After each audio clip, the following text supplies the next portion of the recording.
And foremost, I want to give all honor and glory to the Most High God, Yahweh, Bashim, Yahweh Shah, Barak Thumb.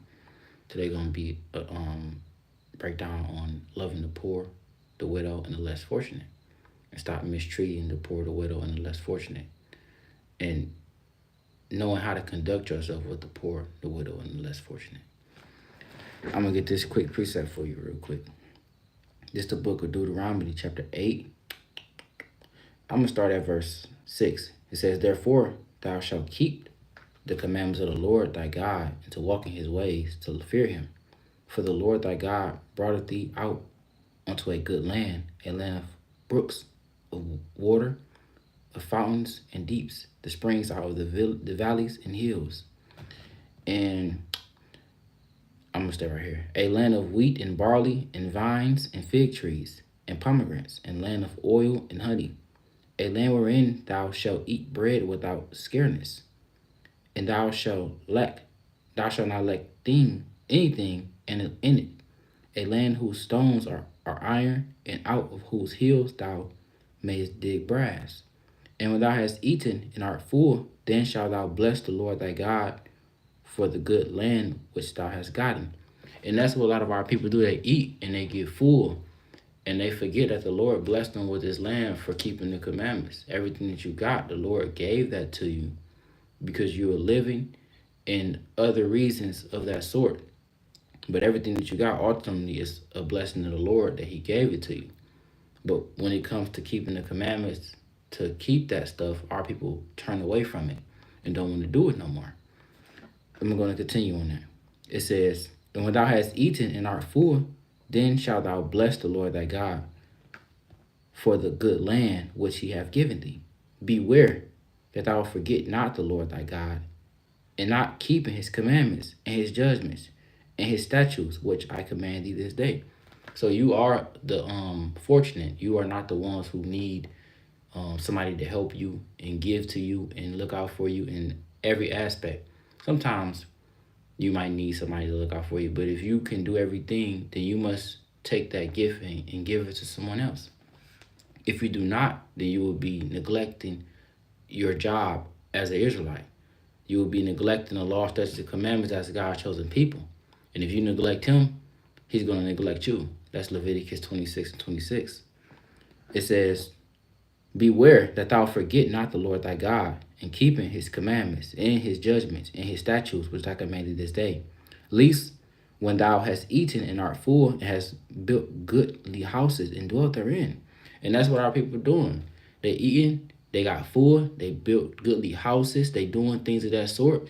And then they turn around and forget the Lord. They turn around and say, "You know what?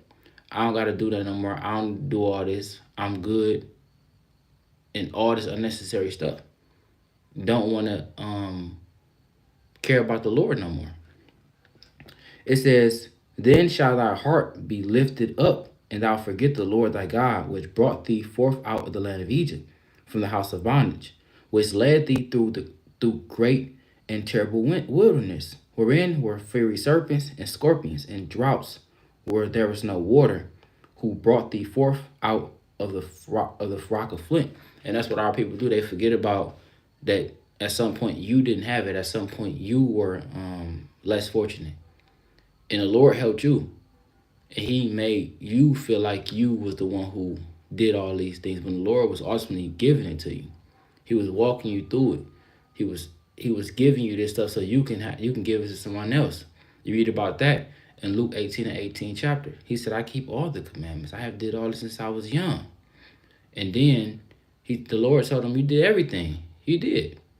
Now give what you have back unto me and continue to live with me." But he couldn't do that. He couldn't give up what he had.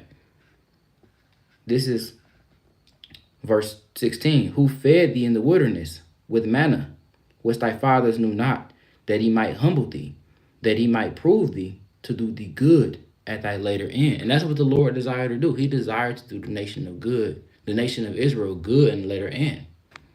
He want to. It said, "Is not your Father good pleasure to give you the kingdom of heaven?" It is his good pleasure to give you the kingdom of heaven. But our people, get a glimpse, get a little piece of bread, and turn away from doing the one thing that the Lord asked us to do, which is keep the commandments. It said it says a gift destroyed the heart. I want to say that's Ecclesiastes 7. It says, and thou say in thy heart, my power and the might of my hand have gotten me this wealth. And that's what our people say. Once they get a little bit of money, they collect a little bit of dough, they get their house, they get their family together. The Lord literally walked you through all of that. He made all that happen for you. He made sure you got food on your table. He made sure you got clothes on your back. He made sure you got a roof. He made sure that you're not struggling, even if you're not at the bottom of the barrel. He made sure you're okay. So now you are not at the bottom of the barrel. How about you look for the ones who are at the bottom of the barrel? It says, but thou shalt remember the Lord thy God, for it is he that giveth thee power to get wealth, that he may establish his covenant which he swore unto thy fathers, as it is this day. We're going to get some commandments that our people, if you watch this video and you're sincere and you're not a scoffer, aparatazah, you repent. And if you are sincere, you hear these precepts and you decide to, okay, well, I got all these funds and I got all this stuff put together. How about I consider doing something for the fatherless? Oh, I see this lady down the street. She ain't got no kids. I mean, she got all these kids. Ain't no man around. Or I can teach these kids the truth. I could do something for them. I could put them in programs. I could learn, and I can teach them how to follow the ways of the Lord. Because if not, they have no God. The Lord implemented these laws, statutes, and commandments for a specific reason, to guide the nation of Israel who are less fortunate. Some families have a mother and a father. They have both of their participants in their households. It's not often today. This Leviticus 19 and verse 10, it says, and thou shalt not glean the vineyard, neither shalt thou gather every grape of the vineyard. Thou shalt leave them for the poor and for the stranger. I am the Lord. And the Lord implemented these laws because he knew that it was going to be less fortunate people. And he wanted them to be taken care of. So if you have power and you have might to do specific things, you must do it and take care of the less fortunate and build them up and have them get more and shoot forth love unto your nation. If you cannot do that, then you cannot keep the commandments of God. I'm going to get another one. I'm going to get Deuteronomy 10 and 18. This is the book of Deuteronomy 10 and verse 18. It says, he that executeth the judgment of the fatherless and the widow, and loveth the stranger, and giving him food and raiment. Executing that office. Leaving the gleaners. Taking care of the poor, making sure the fatherless have a father role model in their life, a guide, wisdom, knowledge, and understanding. A lot of our nation, we don't have a father role model. Even if you can't become the father role model, you can become a good representative in that young man's life, in that young woman's life, to guide her the correct way, to make sure that she don't waver off into doing something crazy because nobody is there to control her as if a father would. A mother can control to a certain extent. Father is there to militant, to make the child disciplined, to order it, to show forth compassionate but tough love. But tough love. This is the book of Deuteronomy, chapter 24 and verse 21. And it reads, when thou gatherest the grapes of the vineyard, thou shalt not glean it afterward. It shall be for the stranger, and for the fatherless, and for the poor. And the Lord established it twice. More than 3 times he established it for these laws to be very important, for you to consider the fatherless and the widow. Because the whole nation of Israel is a fatherless widow. We don't have anything. We don't have the Lord. The Lord took away our wisdom, knowledge, and understanding. We don't have our mother. We don't have wisdom, knowledge, and understanding. We don't have our guide. We don't have anything. We have to care for one another, or nobody else is going to care for us. And that's the reason why the nation of Israel, the so-called blacks, Hispanics, Latino, Native Americans, are the most destroyed nation in the world. There is no guide. There is no understanding. But we are God's chosen people. Let me get this in the book of Lamentations.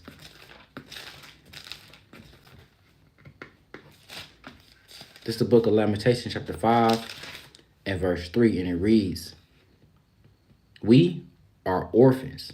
I'm gonna jump up to one. Remember, Lamentations 5 and verse 1. Remember, O Lord, what has come upon us. Consider and behold our reproach.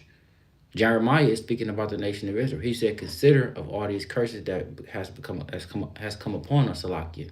Everything that we have been through, everything that Jeremiah was been through, known as the weeping prophet." It says, "Our inheritance is turned to strangers, our house to aliens." When you read Psalm 79 or 73, Salakia, our heritage was given to strangers. These Edomites, these Arabics, these Persians, all these people has come in and wiped our heritage and try to pull their way in and act like us some type of way, some type of how. They just have to do it. It says we are orphans because we don't have a mother and a father. We don't have wisdom and we don't have the God. The Father is now returning unto us.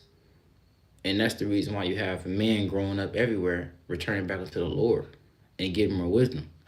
But we was orphans for so long. And this is still an ongoing problem within our community, literally, not spiritually. It says, we are orphans and fatherless. Our mother are as widows. Meaning their husband has passed away. He's gone. And if they are widowed, they mean they got kids. For the most part, some of them don't got kids. Take that back. It says, our necks are under persecution. We labor and have no rest. We have given the hand to the Egyptians and to the Assyrians to be satisfied with bread. So we do everything for everybody else, but nothing for ourselves. Because we don't have that thought process to care about ourselves. And we are that nation that's destroyed mentally, spiritually, and physically. Let me get this in Proverbs.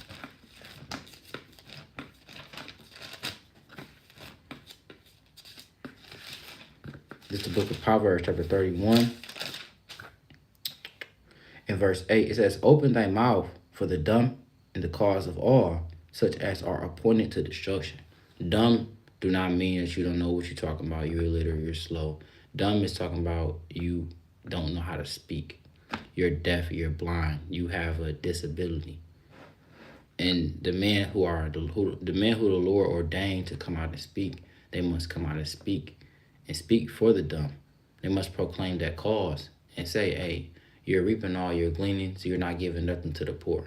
The Lord created these people to benefit you, for you to get charity, alms, and show forth all your might and magnifying the Lord behind closed doors. But through your greed and your lust, you turn away that goodly duty to show forth Yahweh Shah, to be nice unto him. This is the book of Matthew, chapter 25, and verse 40. It says, and the king shall answer and say unto them, verily I say unto you, in so much as ye have done it unto one of the least of them, my brethren, ye have done it unto me. So if the Lord was poor, if I'm poor, or if one of my brothers and my sisters is poor, and I give them money, food, guide, job, wisdom, anything that they need to make sure that they get through that day and they get more days and they get more understanding. I didn't just do that out of me. I didn't just do that for them. I also did that for the Lord. That should push you more to know that you're doing more. Charity is in a lot of ways, but don't give out charity in sinful ways. But look out for the fatherless and do things for the poor. Let me get this. The Lord is also hearing and watching the poor. They his chosen. This is the book of Proverbs, chapter 10, and verse... Okay, I'll need to go to Psalms. Salakia. This is the book of Psalms, chapter 10, and verse 1. And it reads, why standest thou afar off, O Lord? Why hidest thou thy face in time of trouble? The wicked in his pride doeth persecute the poor. And that's the reason why everybody is so docile about this situation. The wicked is persecuting the poor. First and foremost, you have to be able to identify the wicked. We know the wicked is the so-called white man, Job 9 and 24. If not he, and who else is persecuting the poor? God's chosen people, James 2 and 5. the so-called white man is persecuting us day and night. He's persecuting the whole world. But we are the poor of the earth. We the poorest nation. We have no resources. We have no land. We pay taxes. We actually accumulate more money than a lot of countries in this world, even inside of another country as a people. But we don't have economic power. We don't have military might. We don't have land. We don't have resources. We don't have oil. We don't have things that this world requires for you to have in order for you to be dominant. We consider the poor. We are the lowest there is, right? But let me get this. The book of Judith. This is the book of Judith, chapter 9 and verse 11, and it reads, For thy power standeth not in the multitude, nor thy might in strong men, for thou art a God of the afflicted. So we are being aided by the God of Israel. He is our God. He is the God of the afflicted, and we are the number one afflicted on the earth. We are. Without cause by somebody. People over there in East Africa, in certain parts of Africa, they don't have food. That's the curse of Ham. They did that to themselves. We got put over here by a nation that we didn't do anything against. We didn't hurt them. We didn't touch them. We didn't put them in slavery. We didn't persecute them. Anything to the max that they have done to us. We are God's chosen people. It says, For thy power, Judith 9:11, for thy power standeth not in the multitude, nor thy might in strong men. For thou art a God of the afflicted, a helper of the oppressed, a upholder of the weak, a protector of the forlorn, a savior of them that are without hope. And we are the nation that hope has been destroyed. The nation of Israel, the so-called blacks, Hispanics, Latinos, and Native Americans, are God's chosen people, right? And we must learn to care for one another and sincerely want to do things for one another and put things to the side and not just be greedy and lustful and do everything for yourself. If not, then God is going to judge you for sinning against the Lord. And with that, I want to give all honor and glory to the Most High God, Yahweh, Bahashim Mashakum Lak Yahweh Shah, Kwam Yashala.